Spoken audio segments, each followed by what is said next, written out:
I second-guessed myself and couldn't remember which one I have. Do I have Fred or do I have George? Tell me. Okay. Okay, so the first question is, what day is it today? And today is Friday, April 12th, 2019. And the second question is, how many days since I last saw you? And I'm going to cheat and look at your answer. You said that April 5th was 92 days since we last saw each other, because we last saw each other on January 3rd, which means that it has now been 99 days since we last saw each other. And it'll probably be at least 100 days before you actually see this video, because I don't know when I'm going to have time to edit it. Anyway, and then the next question is, how many days until I see you next? And I believe you said you are hopefully coming home in October for a little bit. So that is how many months away? 6 months away. Approximately 200 and something days. Is that how math works? Wait, no, approximately 180, somewhere around like 180, 170 days, maybe, depending on the date that you come home. Anyway, the next question is, has anything exciting happened recently? I think I've yelled at you on WhatsApp about all the exciting things happening recently. There hasn't been anything that crazy, but the most exciting thing was that Briar got a job yesterday. So, but I already told you that. What else has been exciting? Oh, the warm weather's coming. I think it's supposed to be 16 degrees today, which will be really nice. So I'm gonna go outside at some point, although it is raining right now. So I don't know if I will do that today. Yeah, let's say that's what's exciting lately, is that spring is maybe here. I hope. The next question is, anything exciting coming up? Yes? Question mark? Well, as you know, I am actually going to be getting my first tattoo in the beginning of May. So that's an exciting thing that's coming up, but it's also a very scary thing that's coming up. In case you didn't notice, I've been drawing on my wrist to try to get myself used to the idea of having that tattoo. I'm not second guessing it. I booked it. I paid for most of it already. I've been wanting this tattoo since we started talking about tattoos in 2014. So 5 years I've been thinking about this same tattoo. Right now I'm just struggling with exactly what style I want it to be.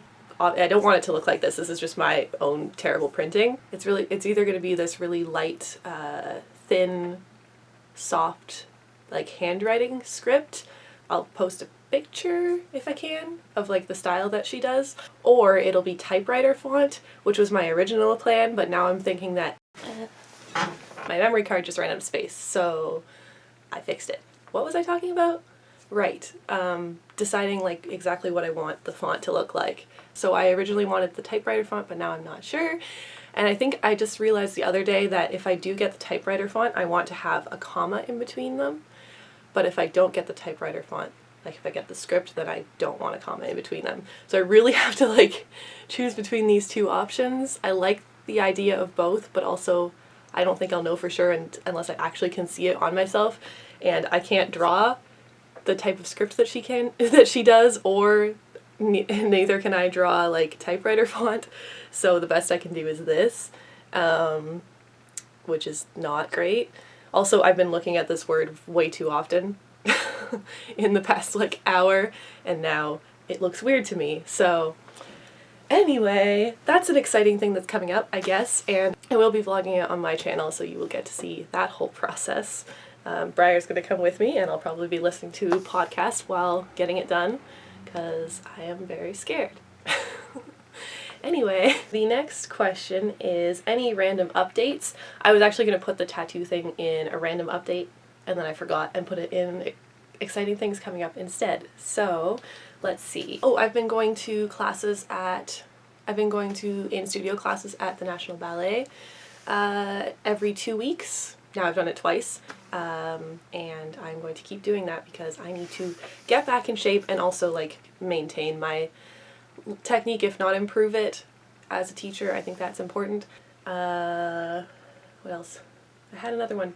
Oh, another random update is I started a statue challenge with my 7-year-old ballet dancers in my Junior 1 ballet class, which is one of my favorite classes to teach.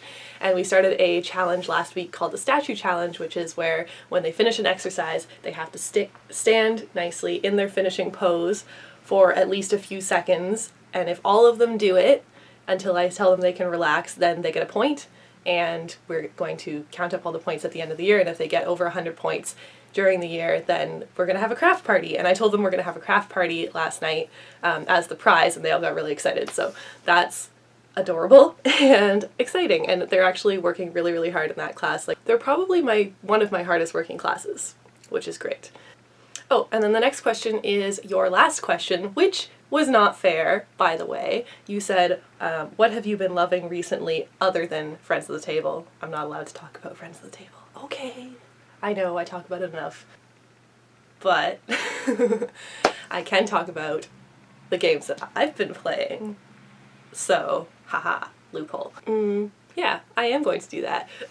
Yeah, I've been playing some one-off games with other fans in the Friends of the Table fandom. They have been really, really fun and like the most fulfilling creative activities that I've been doing in a long time. I love this like creative collaborative storytelling thing, and it's a new thing for me and I'm very excited about it. I've played 5 or 6 games now at this point, and I fall in love with all of the characters every single time, which is a problem because we're playing one-off, so we're never going to see these characters again, but I am tucking some of my characters away in my head for future bigger games if I want to bring them back. But yeah, that's been really good. It's especially really nice in this fandom because we all have this kind of mindset of the way that the friends in Friends of the Table play, which is very open and creative, and everyone's just really, really nice and kind and welcoming to someone who is sometimes super anxious on voice calls doing these games. But I think I've gotten better at it also. I've had more practice now and I'm getting better at getting into my characters, which I think will also help with the other game that I am currently running with Gwen and Courtney and Brendan, which we are doing another session of tomorrow. That's not part of this question, but that's another thing that's happening is I have to, after I finish this video, I'm going to go start prepping for the session that we're doing tomorrow, which is going to be my last session as GM. I'm excited about it because I have some ideas and I want it to be a really good session since this is my last session as GM. Anyway, that was a tangent that was not relevant to the question, so I'm sorry. As I mentioned earlier, I'm in a weird mood. If I seem a little bit hyper. So, my question for you for next time is, what have you been reading recently? I know you were trying to get back into, well, for a few years you've been trying to get back into reading more, so I was just wondering if you finished anything recently and what you thought of it, or if you haven't finished anything, what you've been reading, just if you've read anything recently that you liked. And that's it, I suppose. I will hopefully see you next week in another video, and I will talk to you soon as well. Love you. Bye.